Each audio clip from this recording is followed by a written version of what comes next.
दोस्तों, आज की कहानी है राक्षस का भय। चलिए स्टार्ट करते हैं। एक नगर में भद्रसेन नाम का राजा रहता था। उसकी कन्या रत्नवती बहुत रूपवती थी। उसे हर समय यही डर रहता था कि कोई राक्षस उसका अपहरण ना कर ले।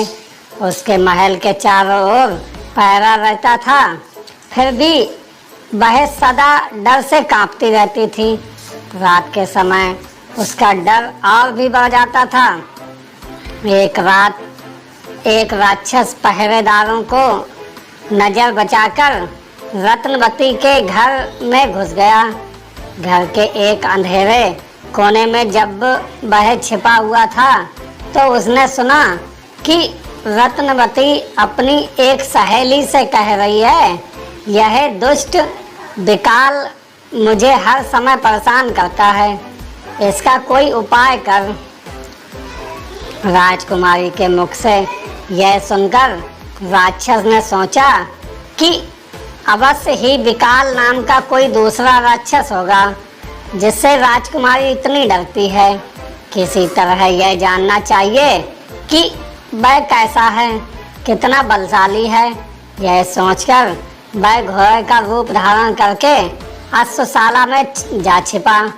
उसी रात कुछ देर बाद एक चोर उस राजमहल में आया। वह वहाँ घोड़ों की चोरी के लिए ही आया था। अश्वशाला में जाकर उसने घोड़ों की देखभाल की और अश्वरूपी राक्षस को ही सबसे सुंदर घोड़ा देखकर वह उसकी पीठ पर चढ़ गया। अश्वरूपी राक्षस ने समझा कि अश्वमेव यह व्यक्ति ही विकाल राक्षस है और मुझे पहचान कर मेरी हत्या के लिए ही यह मेरी पीठ पर चढ़ा है। किंतु अब कोई चारा नहीं था। उसके मुख में लगाम पड़ चुकी थी। चोर के हाथ में चाबुक थी। चाबुक लगते ही वह भाग खड़ा हुआ। कुछ दूर जाकर चोर ने उसे ठहरने के लिए लगाम खींची, लेकिन घोड़ा भागता ही गया। उसका वेग कम होने के स्थान पर बढ़ता ही गया। तब चोर के मन में शंका हुई, यह घोड़ा नहीं बल्कि घोड़े की सूरत में कोई राक्षस है जो मुझे मारना चाहता है। किसी उबड़ खाबड़ जगह पर ले जाकर यह मुझको पटक देगा, मेरी हड्डी पसली टूट जाएगी। यह सोच ही रहा था कि सामने बट वृक्ष की एक शाखा आई। घोड़ा उसके नीचे से गुजरा। चोर ने घोड़े से बचने का उपाय देखकर शाखा को दोनों हाथों से पकड़ लिया। घोड़ा नीचे से गुजर गया। चोर वृक्ष की शाखा से लटक कर बच गया।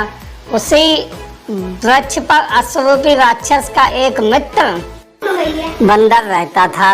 उसने डर से भागते हुए अश्वरूपी राक्षस को बुलाकर कहा, मित्र, डरते क्यों हो? यह कोई राक्षस नहीं बल्कि मामूली मनुष्य है। तुम चाहो तो इसे एक क्षण में खाकर हजम कर लो। चोर को बंदर पर बड़ा क्रोध आ रहा था।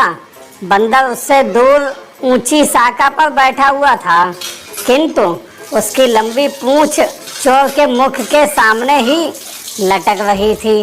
दांतों में खींचकर चबाना शुरू कर दिया।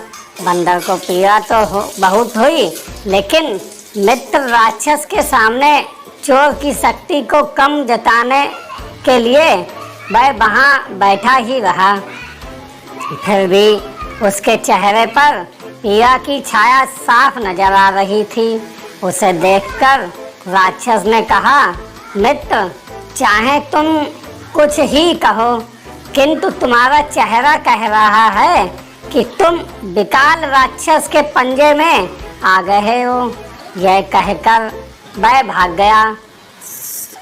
स्वर्ण सिद्धि बोला, तो भाई मुझे भी घर जाने की आज्ञा दो। तुम अपने लोभ रूपी वृक्ष का फल यहाँ रहकर चखो। चक्रधर बोला, भाई यह तो बिना किसी कारण के ही हो गया। मनुष्य को शुभ अशुभ फल के भोग भाग्यवश भोगने ही पड़ते हैं। कहा गया है कि जिस रावण का दुर्ग त्रिकूट था, समुद्र खाई थे, योद्धा राक्षस थे। कुबेर से अटूट धन मिला था, जो स्वयं शुक्राचार्य की राजनीति का महान पंडित था। वह भी दुर्भाग्य से विपत्ति के चक्र में पिस गया। और भी देखो कि अंधा, कुबरा और तीनों स्तनों वाली राजकन्या, यह तीनों कर्म के सम्मुख उपस्थित होकर अन्याय से सिद्धि को प्राप्त हुए।